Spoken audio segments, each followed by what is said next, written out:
Hello बच्चों, स्वागत है आप सभी का हमारे यूट्यूब चैनल GDBSC क्लासेस में। आज का हमारा बहुत इंपॉर्टेंट टॉपिक है जिसका नाम है डीएनए फिंगरप्रिंटिंग। आज हम लोग पढ़ेंगे डीएनए फिंगरप्रिंटिंग के बारे में कि डीएनए फिंगरप्रिंटिंग क्या होती है और किस तरह से होती है। डीएनए फिंगरप्रिंटिंग एक टेक्निक होती है जिसके द्वारा डीएनए की विशेषता का डिटर्मिनेशन किया जाता है, उसको पहचाना जाता है, उसको क्या किया जाएगा, डिटरमाइन किया जाएगा। किसी व्यक्ति के डीएनए को डिटरमाइन किया जाएगा।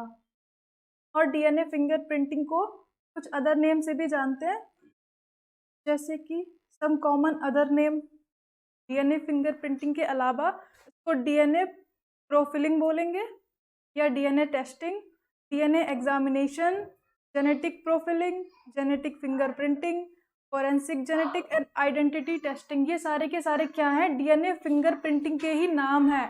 अगर कोई आपसे बोलता है कि डीएनए प्रोफिलिंग के बारे में बताइए, तो उसका मतलब यही है कि आप डीएनए फिंगरप्रिंटिंग के बारे में बताएं। और ये सारे क्या है, आइडेंटिटी टेस्टिंग, मतलब कि आइडेंटिटी टेस्ट करने वाली टेक्निक, डीएनए फिंगरप्रिंटिंग। तो ये सारे क्या हो गए, डीएनए फिंगरप्रिंटिंग के कुछ अदर नेम हो गए।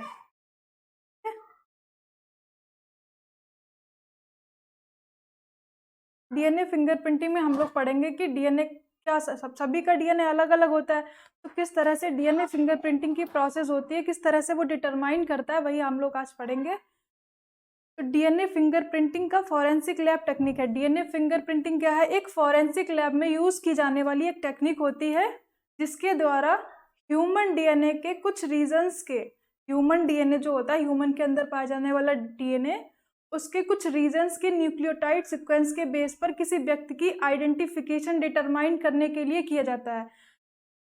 डीएनए फिंगरप्रिंटिंग में क्या होता है, न्यूक्लियोटाइड सीक्वेंस के बेसिस पर, जो कि सभी में अलग अलग होते हैं।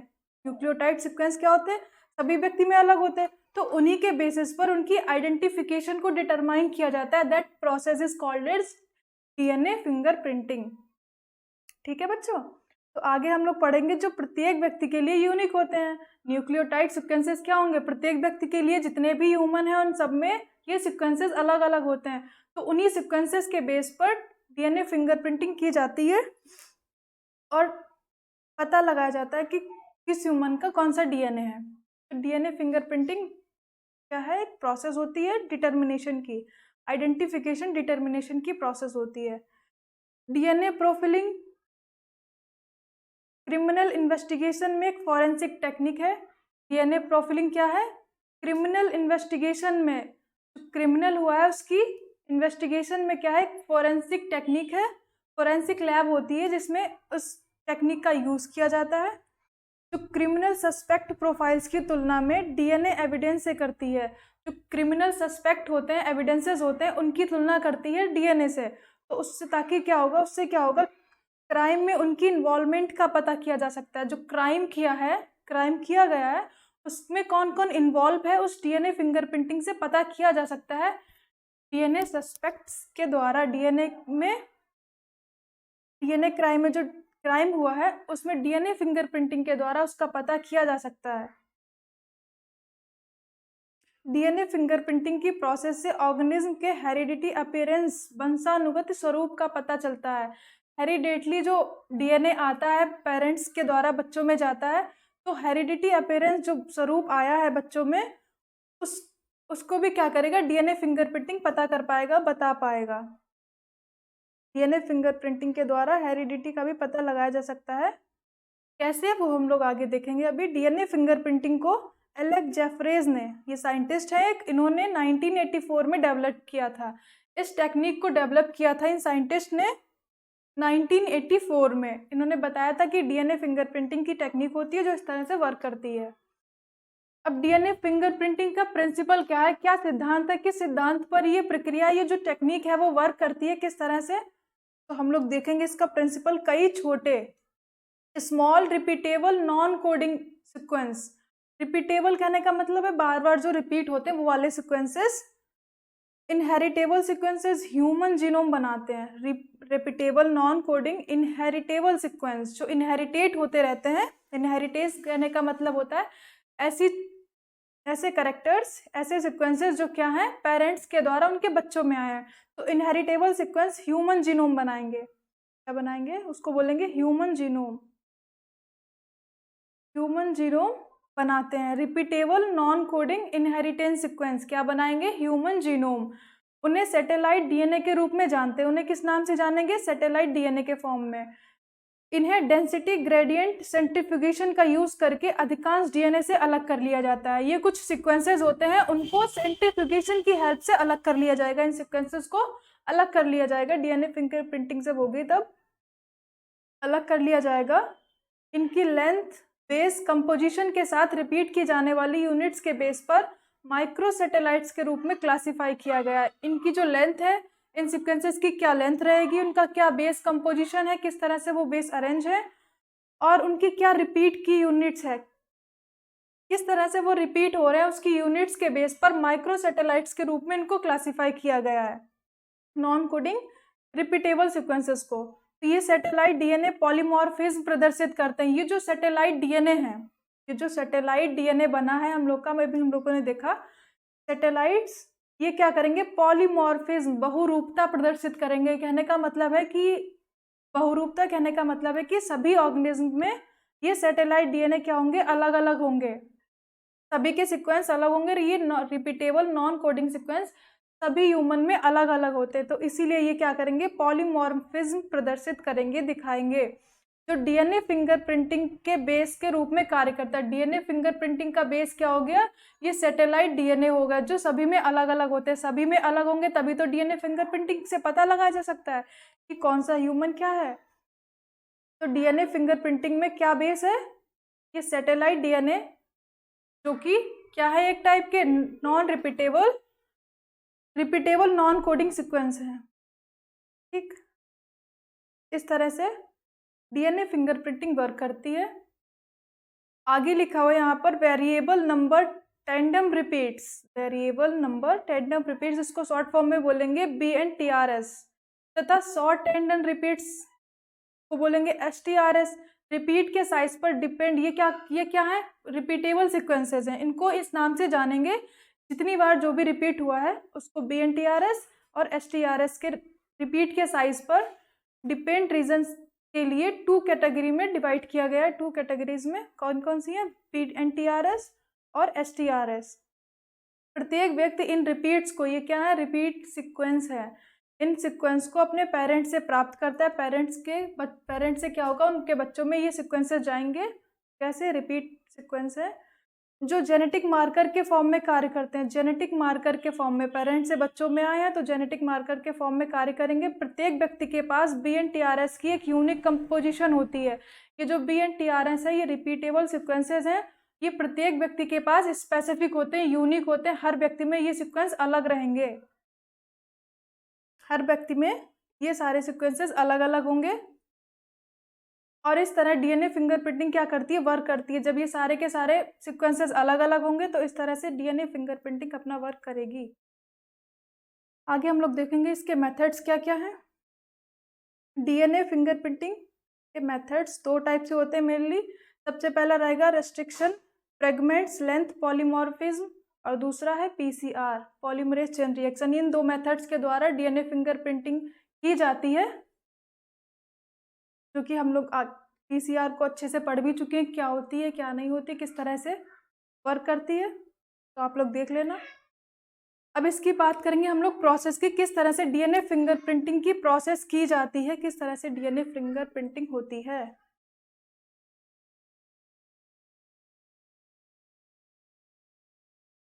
ये वाला टॉपिक आपका डीएनए फिंगरप्रिंटिंग शॉर्ट नोट में पूछा जाता है, इंपॉर्टेंट है, तो आप लोग अच्छे से पढ़ लें। इसकी प्रोसेस क्या है, सबसे पहले डीएनए फिंगरप्रिंटिंग में क्या किया जाएगा, सैंपल को कलेक्ट किया जाएगा। सैंपल क्या क्या होंगे, सबसे पहले डीएनए फिंगरप्रिंटिंग जब की जाएगी तो सैंपल होना चाहिए।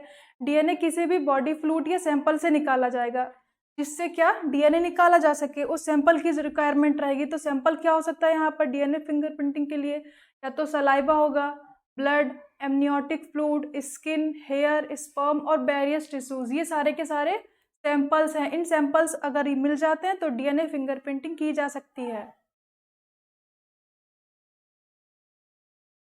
इस प्रोसेस में सबसे पहला स्टेप रहेगा यहाँ पर डीएनए एक्सट्रैक्शन, डीएनए को निकाला जाएगा। जब सैंपल मिल गया उसके बाद क्या होगा, सैंपल से डीएनए को अलग किया जाएगा, डीएनए का आइसोलेशन किया जाएगा, उसका निष्कर्षण किया जाएगा।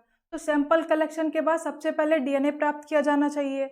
डीएनए एक्सट्रैक्शन को फिनॉल क्लोरोफॉर्म डीएनए एक्सट्रैक्शन या प्रोटीनेज के डीएनए एक्सट्रैक्शन, ये क्या है, दो मेथड्स है जिनके द्वारा डीएनए को आइसोलेट किया जाता है इन सैंपल्स के द्वारा। इन सैंपल से इन मेथड्स के द्वारा डीएनए का आइसोलेशन किया जाएगा।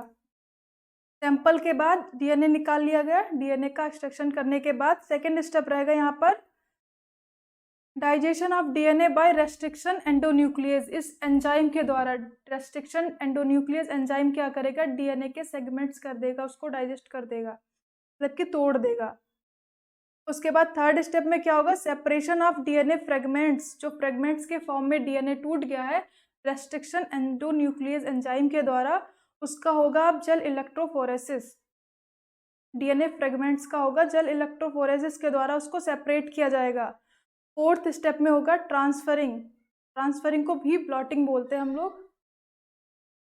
Transferring of separated DNA fragments of synthetic membrane, जो डीएनए के सेगमेंट्स बने हैं उनको सिंथेटिक मेम्ब्रेन्स पर ट्रांसफर किया जाएगा, इसी प्रोसेस को प्लॉटिंग भी बोलते हैं।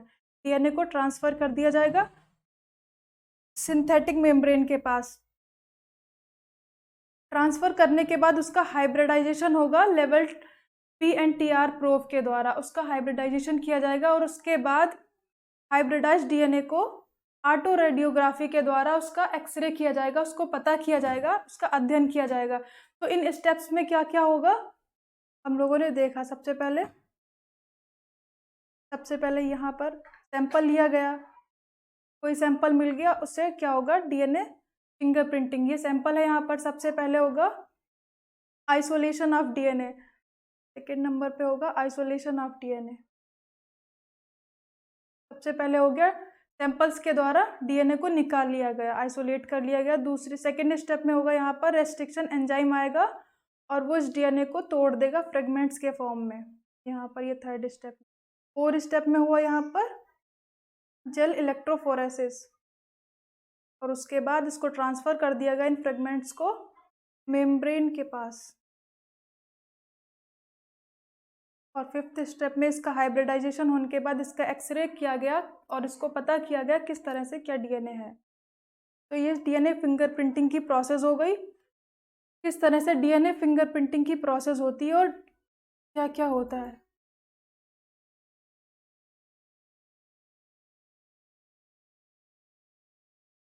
तो डीएनए फिंगरप्रिंटिंग किस तरह से हो रही है हम लोगों ने प्रोसेस देखी। अब इसके एप्लीकेशन के बारे में जान लेते कि किस तरह से डीएनए फिंगरप्रिंटिंग के क्या क्या यूज़फुल उपयोग हैं, इसके एप्लीकेशन है और कहाँ कहाँ पे हैं। तो सबसे पहले इसके एप्लीकेशन की बात करेंगे फॉरेंसिक साइंस में। फॉरेंसिक साइंस में डीएनए फिंगरप्रिंटिंग के लिए ब्लड, सलाइवा, हेयर, स्पर्म, ये क्या हैं, सैंपल्स हैं।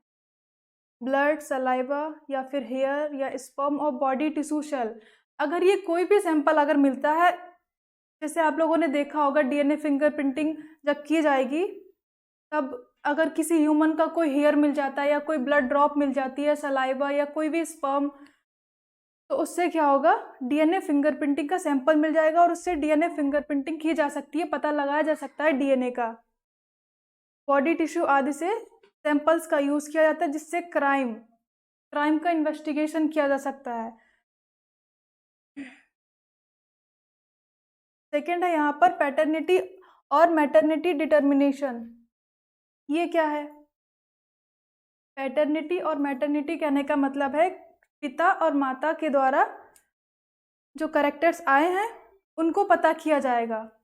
डीएनए फिंगरप्रिंटिंग के द्वारा एक व्यक्ति को अपने माता पिता से BNTRS वंशागति में मिलते हैं। ये क्या है, वही रिपीटेबल सीक्वेंस जो हम लोगों ने देखे वो क्या होते हैं, ये सीक्वेंसेस मिलेंगे कहाँ से, पेरेंट्स के द्वारा जाएंगे उनके बच्चों में, तो उनको हम लोग पता कर सकते हैं डीएनए फिंगरप्रिंटिंग के द्वारा कि बच्चा किसका है, कौन से पेरेंट्स हैं और कौन इसके मम्मी पापा हैं।